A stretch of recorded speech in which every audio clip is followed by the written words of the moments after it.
High বন্ধুরা, তো তোমরা তো সকলেই জানো যে সোশ্যাল মিডিয়া মানেই কিন্তু এখন এআই, মানে চারিদিকে এখন এআই আর মানে কি না হচ্ছে সেই এআই নিয়েই আজকে আমাদের ভিডিও। তো চলো আমরা দেখে নিই আজকে টাইটেলটা।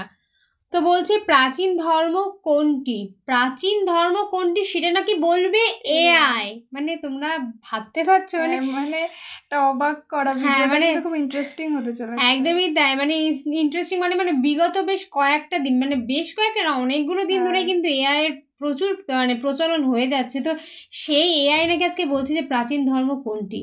তো চলো অবশ্যই আমরা দেখবো যে প্রাচীন ধর্ম কোনটি, এআই কি বলছে সেটাই আমাদের জানার দরকার। তো আমাদের মেইন ভিডিও ডেসক্রিপশন বক্সে চলে আসবে, তোমরা ওখান থেকে চেক আউট করে নিও। তো চলো আজকের ভিডিওটি দেখা যাক। তুমি আমাকে বলতে পারো যে পৃথিবীর সবথেকে পুরাতন ধর্ম কোনটি, প্রাচীন ধর্ম কোনটি? পৃথিবীর প্রাচীনতম ধর্ম কোনটি? সাধারণভাবে এমন একটা বইয়ের নাম বলো যে বইটা এখন পর্যন্ত অপরিবর্তিত, ওই বইটা কোনো পরিবর্তন হয় নাই, শুরুতে যেমন ছিল এখনো তেমনই রয়েছে। কিছুদিন আগে আমি ইউটিউবে একটি চ্যাট জিপিটি এআই সম্পর্কিত ভিডিও আপলোড করেছিলাম, যেখানে আমি চ্যাট জিপিটিকে কয়েকটি প্রশ্ন করেছিলাম এবং সেই ভিডিওটি আপনারা অনেকেই দেখে এবং কমেন্টে অনেক মানুষ বিভিন্ন ধরনের প্রশ্ন করতে বলেছেন চ্যাট জিপিটি এআইকে।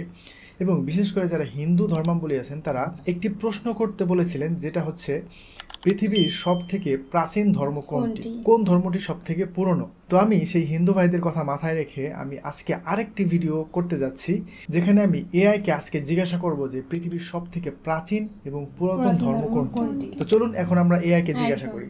আর আমার সেই আগের ভিডিওটা যারা দেখেন নাই, আমি ডিসক্রিপশনে লিঙ্ক দিয়ে দিব, আপনারা সেই আগের ভিডিওটি দেখতে পারেন। তো আজকে আমি জেমিনিকে জিজ্ঞাসা করব। তো দেখতে পাচ্ছেন আমি জেমিনি অলরেডি ওপেন করে নিয়েছি, এখন আমি জেমিনিকে জিজ্ঞাসা করব। হ্যাঁ জেমিনি, তুমি কি আসো এখনো? হ্যাঁ, আমি এখানেই আছি। তুমি কেমন আছো? হ্যাঁ, আমি ভালো আছি। আমি তোমাকে কিছু প্রশ্ন করতে চাই। অবশ্যই জিজ্ঞাসা করো, আমি উত্তর দিতে প্রস্তুত। আচ্ছা, তুমি আমাকে বলতে পারো যে পৃথিবীর সবথেকে পুরাতন ধর্ম কোনটি, প্রাচীন ধর্ম কোনটি? পৃথিবীর প্রাচীনতম ধর্ম কোনটি তা নিয়ে ঐতিহাসিকদের মধ্যে কিছুটা বিতর্ক রয়েছে, তবে সাধারণভাবে হিন্দু ধর্মকে সবথেকে পুরনো ধর্ম মনে করা হয়। এর ইতিহাস প্রায় 4000 বছরেরও বেশি পুরনো। ও আচ্ছা, তার মানে তুমি বলতে চাচ্ছ যে হিন্দু ধর্ম 4000 বছর এমন আর কি হিন্দু ধর্ম, তাই তো? হ্যাঁ, মোটামুটি 4000 বছর আগে এই ধর্মের উৎপত্তি। আচ্ছা, তাহলে এখন বলো যে ইসলাম ধর্ম কত পুরনো, ইসলাম ধর্মের বয়স কত? ইসলামের ইতিহাস 1400 বছরেরও বেশি পুরনো। এটি 7ম শতাব্দীতে আরবে মহানবী হযরত মুহাম্মদ এর মাধ্যমে প্রচারিত হয়। ও আচ্ছা, আপনারা এখনই কেউ ভিডিও স্কিপ করে যাবেন না, ভিডিওটি শেষ পর্যন্ত দেখুন, অনেক কিছু জানতে পারবেন। আচ্ছা, তুমি কি হযরত ইব্রাহিমকে চিনো? ইব্রাহিম কে ছিলেন বলো তো? ইব্রাহিম ছিলেন একজন নবী এবং রাসূল। তিনি ইসলাম, খ্রিস্টান এবং ইহুদি ধর্মে একজন গুরুত্বপূর্ণ ব্যক্তিত্ব। মুসলিমরা তাকে আল্লাহর একজন প্রিয় বান্দা এবং ইসলামের একজন গুরুত্বপূর্ণ নবী মনে করে। আচ্ছা, তাহলে আমাকে বলো হযরত ইব্রাহিম থেকে এখন পর্যন্ত এই সময়টা কত সময়? হযরত ইব্রাহিম থেকে বর্তমান সময় পর্যন্ত প্রায় 4000 বছর। আচ্ছা, তাহলে হযরত নূহকে তুমি চিনো? হযরত নূহকে? হ্যাঁ, হযরত নূহ ছিলেন একজন নবী এবং রাসূল। তিনি আল্লাহর আদেশে একটি বিশাল নৌকা তৈরি করেছিলেন এবং সেই নৌকায় বিভিন্ন প্রাণী ও মানুষকে বাঁচিয়েছিলেন। হযরত নূহ এর সময়কালে মহাপ্লাবন হয়েছিল, যা ইতিহাসে একটি গুরুত্বপূর্ণ ঘটনা।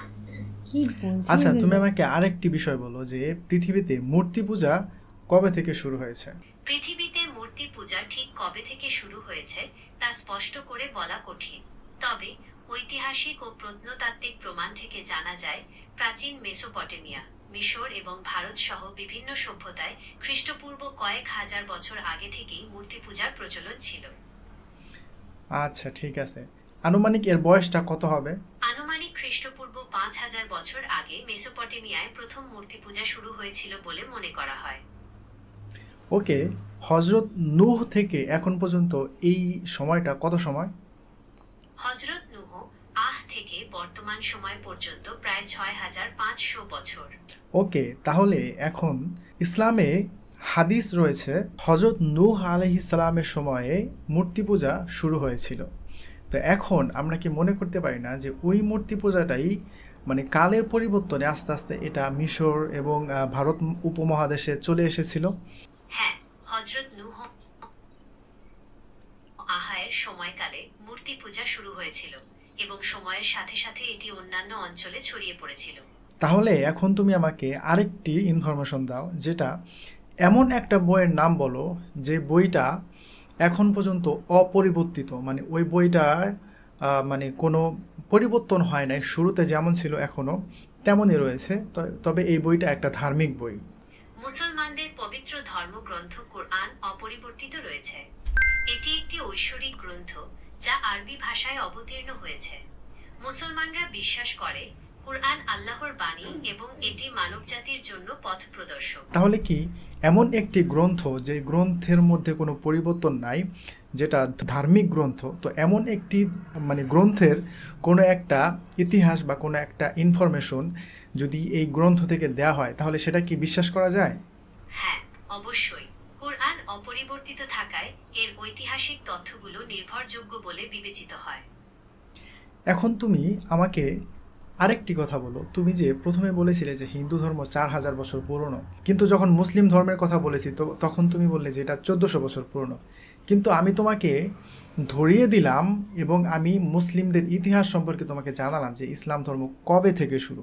ইসলাম ধর্ম 1400 বছর আগে থেকে শুরু হয় নাই, হযরত মুহাম্মদ সাল্লাল্লাহু আলাইহি ওয়াসাল্লাম থেকে শুরু হয় নাই। ইসলাম ধর্ম তুমি ঠিক বলেছ। ঠিক আছে, আমি বুঝতে পেরেছি।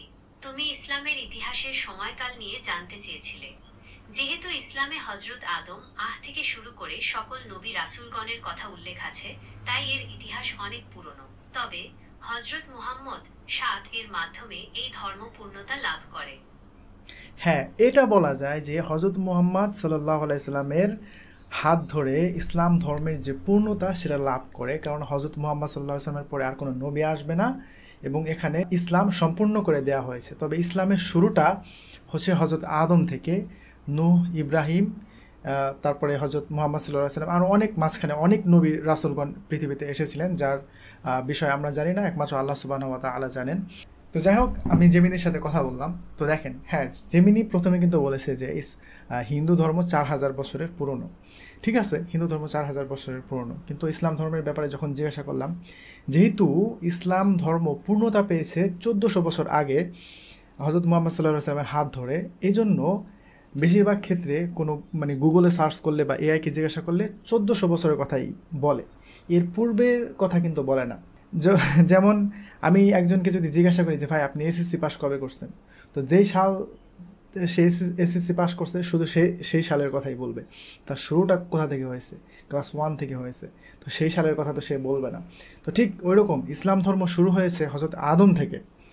তো ওই পর্যন্ত যদি আমরা হিসাব করি, এবং ইসলাম ধর্ম দেখেন এমন একটা ধর্ম, এটা কোনো একক মানে এর শাখা নাই, এর অনেক শাখা রয়েছে। যদিও তারা বিভ্রান্ত, তারা পথভ্রষ্ট, কিন্তু তাদের মানে শাখা রয়েছে ইসলাম ধর্মে।